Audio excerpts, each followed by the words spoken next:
Deuxième partie pour vous dire que la situation entre la RDC et les Rwandais devient pratiquement une situation explosive.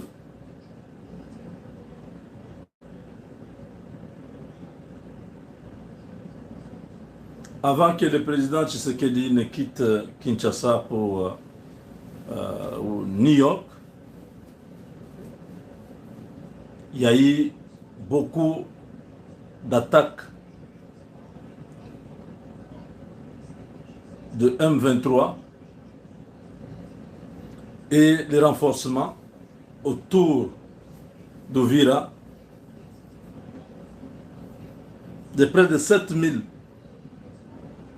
hommes venus du Rwanda pour faire sauter les verrous d'Ovira.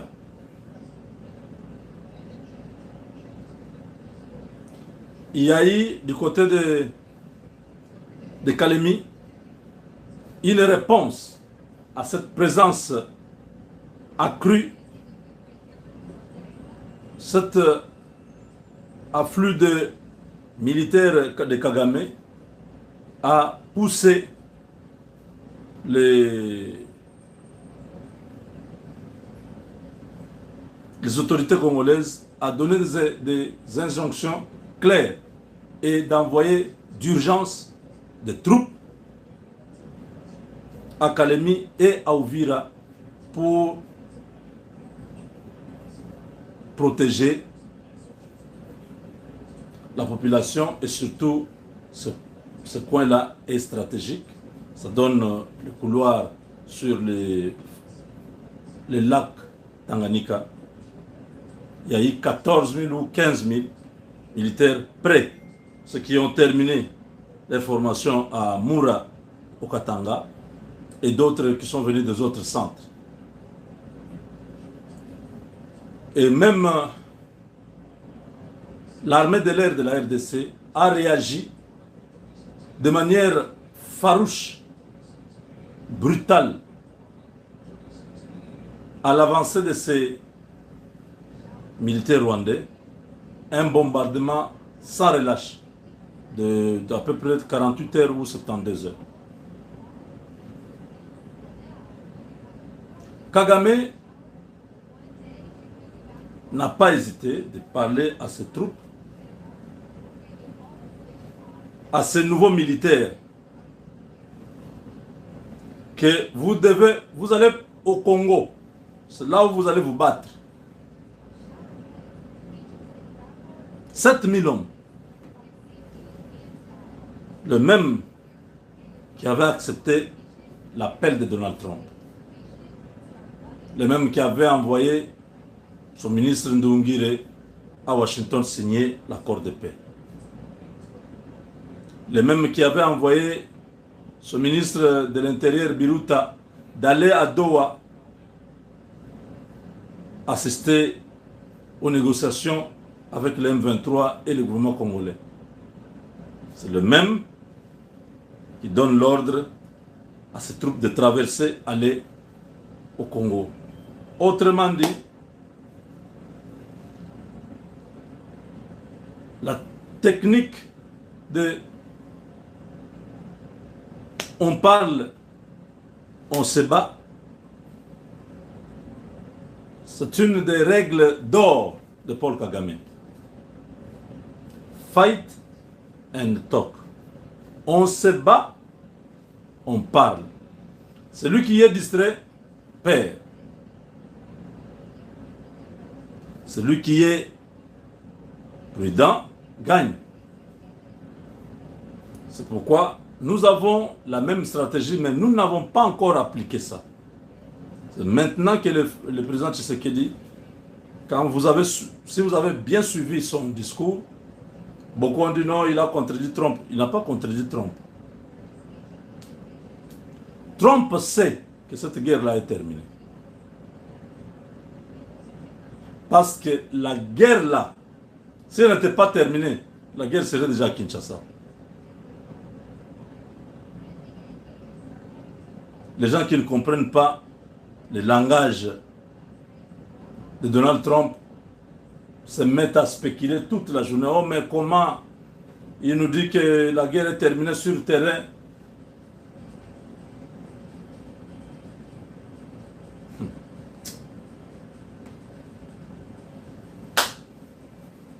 Je dis ceci.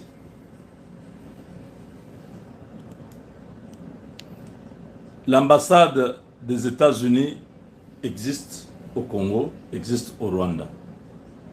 Ces gens que vous voyez comme des diplomates là ne sont pas des diplomates, ce sont des agents secrets de leur pays. Vous imaginez le commandant suprême des armées américaines dit que j'ai terminé cette guerre. C'est hier qu'il a cité toutes ces guerres-là.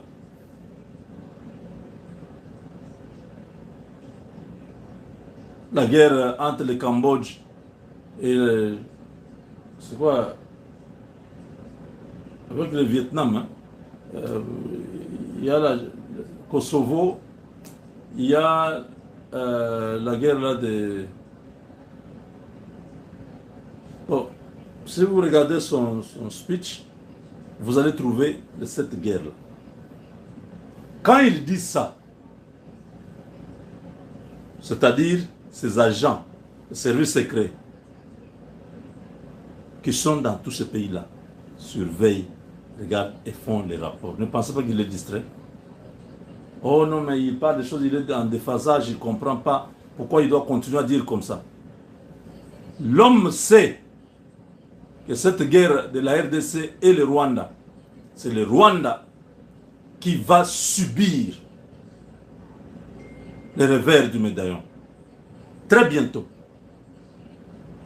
Mais vous, vous dites que non, il dit que la guerre est terminée, la guerre n'est pas terminée. Pourquoi Kagame n'est pas venu? Je vous pose cette question, pourquoi vous êtes incapable de répondre? Vous savez très bien comment Kagame aime s'exhiber, parler au micro, faire des grands discours, inviter les stars, inviter les grands journalistes, inviter CNN, tout ça. Pourquoi Kagame n'est pas venu aux États-Unis? Pourquoi il n'est pas là?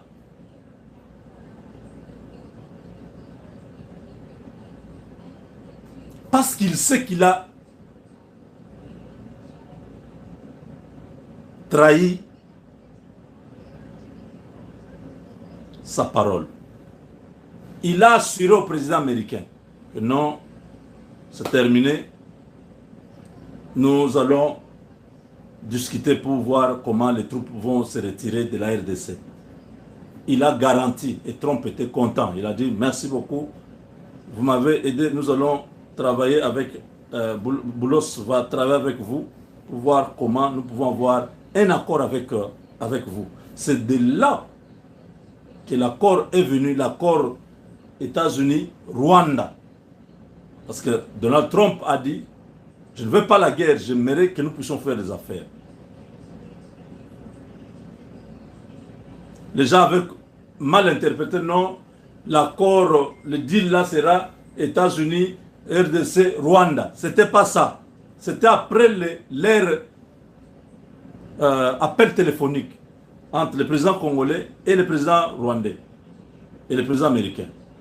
Il a assuré à tout le monde, il dit, nous aurons un deal avec vous. Vous n'avez pas besoin de vous faire la guerre. Nous aurons aussi un deal avec la RDC. Kagame s'est engagé. Mais comme il pensait qu'il est toujours malin, il peut continuer toujours à faire la guerre. C'est comme ça qu'il s'est réservé de venir parce qu'il sait qu'il pouvait être arrêté sur le sol américain. Félix Tshisekedi a le feu vert. Je peux vous le garantir que maintenant, Kagame, comme il est avec les Macron et les autres, il devra être en mesure de se défendre.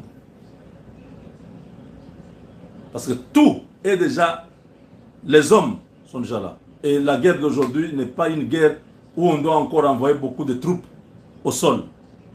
C'est une guerre technologique. Et Kagame doit se préparer. Doit acheter ses avions de chasse, doit acheter beaucoup de drones, doit avoir la capacité financière à pouvoir faire face à ce qui est au point d'arriver.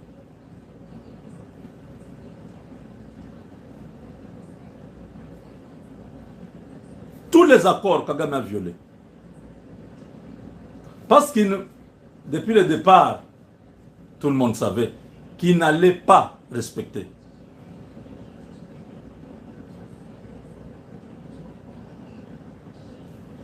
Nous sommes allés à Nairobi.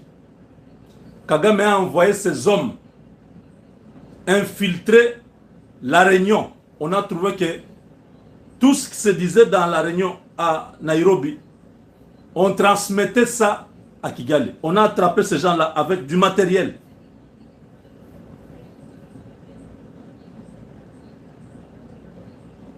Kagame a tout fait. Le M23 s'est retiré de Nairobi. Les groupes armés étaient là.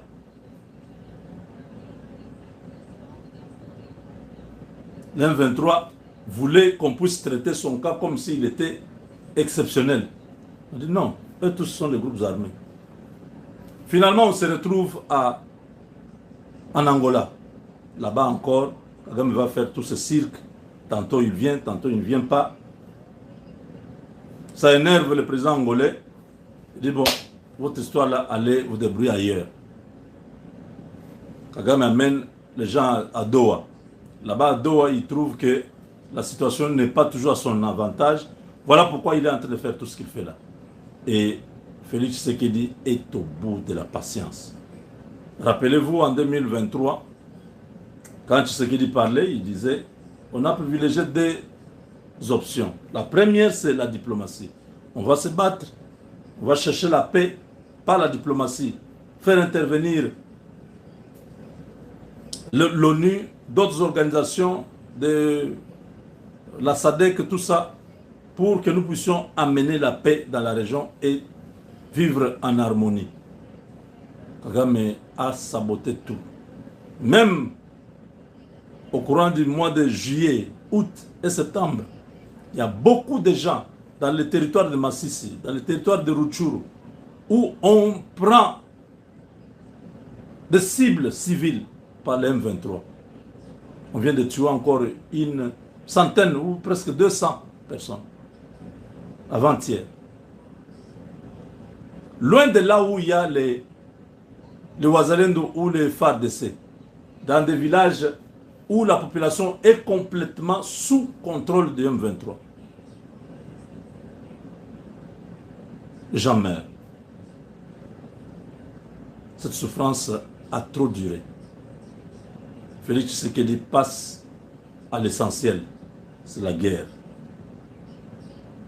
Que Kagame se prépare, souvent quand il se voit dans une position de faiblesse, il accepte d'aller négocier. Cette fois-ci, il faut l'anéantir.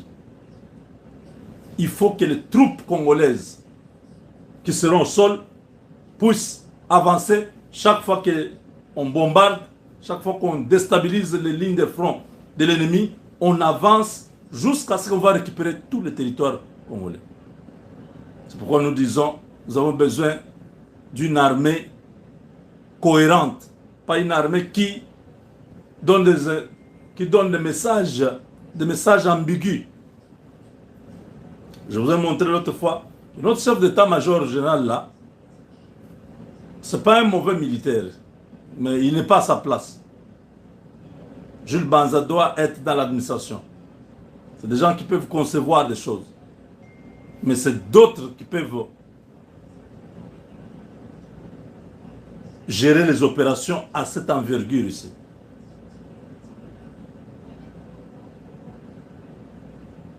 Maintenant, l'armée congolaise est prête. Pas avec les anciens officiers qui sont corrompus, mais avec de nouveaux officiers qui viennent sortir des académies et tout ça.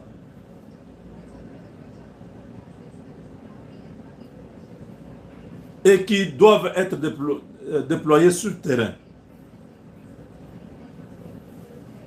Le retour du président Tshisekedi au Congo va être ponctué de beaucoup de changements, tant autour de lui, dans l'armée et dans les paysages politiques congolais. Nous avons été infiltrés, même au niveau de l'Assemblée nationale. Vous avez vu le départ de Kamere.